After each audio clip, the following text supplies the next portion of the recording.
I came into this work as a child. My mother was pregnant with me when my father went away to prison in April of 1992.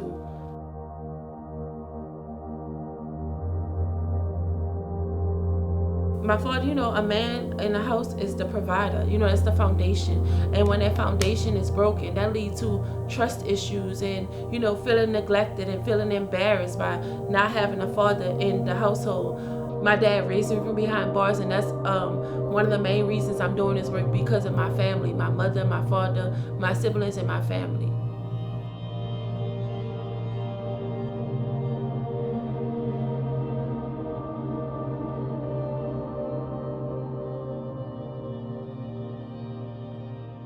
I started my nonprofit in May of 2018 when I met my business partner, Dominique Johnson.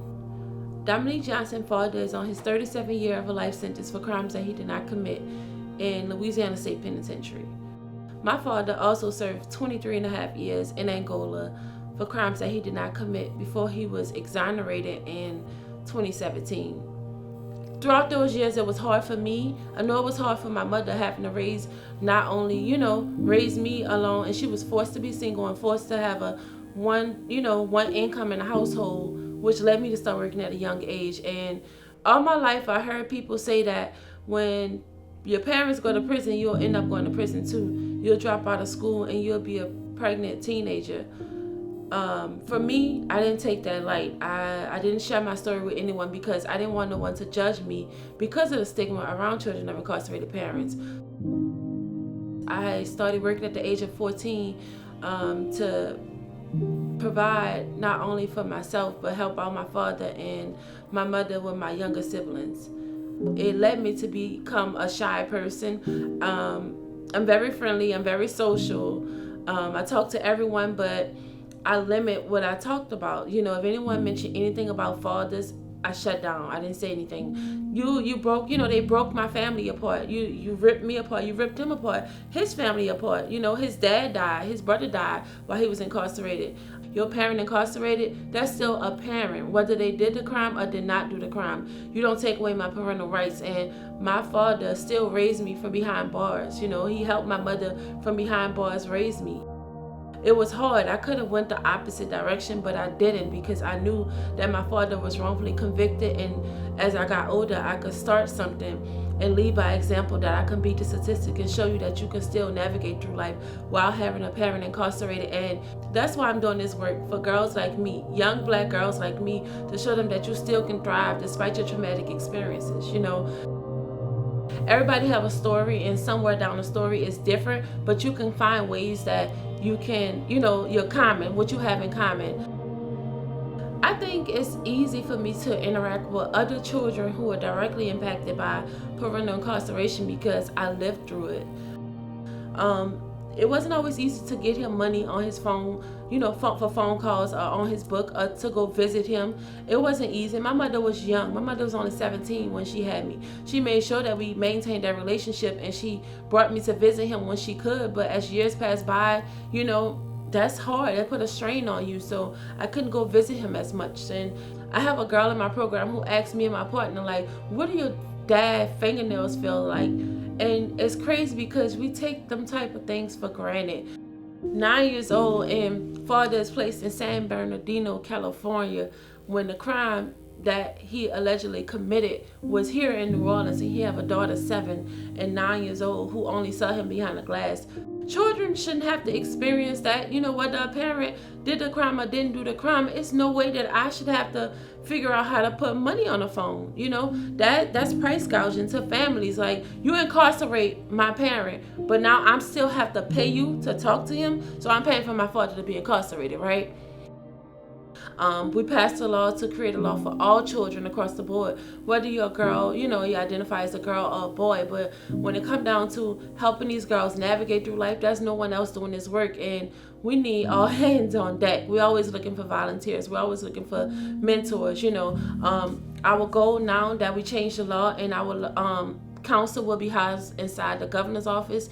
We had conversations about, like, when we first started the organization, our goal was to mentor girls and support them and educate them. our mission have changed. Our mission is now to advocate for girls with incarcerated fathers and to create policy implementation, workforce development, and create youth leaders, youth advocates. Our next short and long-term goal, because that's what we're working on now currently, is expanding to other cities across Louisiana. I get so many late night phone calls, social media messages from my business page to my personal page about how can I be a part of DBI? Why didn't I have a DBI growing up? My dad served 23 and a half years, 23 and a half long years in Angola for crimes he didn't commit. Innocence Project of New Orleans was the organization that frees wrongfully convicted men and women across Louisiana, was the organization that freed my dad. My dad is an author. He wrote a few books. He traveled across the country about mass incarceration to speak to young boys and men and help them thrive in the community. He have an organization here in New Orleans for boys and men. It's called Freedom Foundation, FREEDEM, like freedom. And he also works now currently at the Orleans Public Defender. So that's kind of ironic to me that you can grow up on one side the bench and then you're on the other side, years later. Like, I would have never known that once my dad came home that I would step a foot in the courthouse again. Having to enter that courthouse one way in an orange jumpsuit and now you're walking out in suits, that's a flex. People told me that I was stupid for quitting my job to do something for free. I mean, when I started DBI, we wasn't getting paid $1. We was using all of our own money that we saved up to start and invest in DBI. And now it's the opposite, I feel great that, people look at me as a change maker. I was talking to someone the other day and I was telling them, they asked me, what would I want to get out to the world or to people in my city?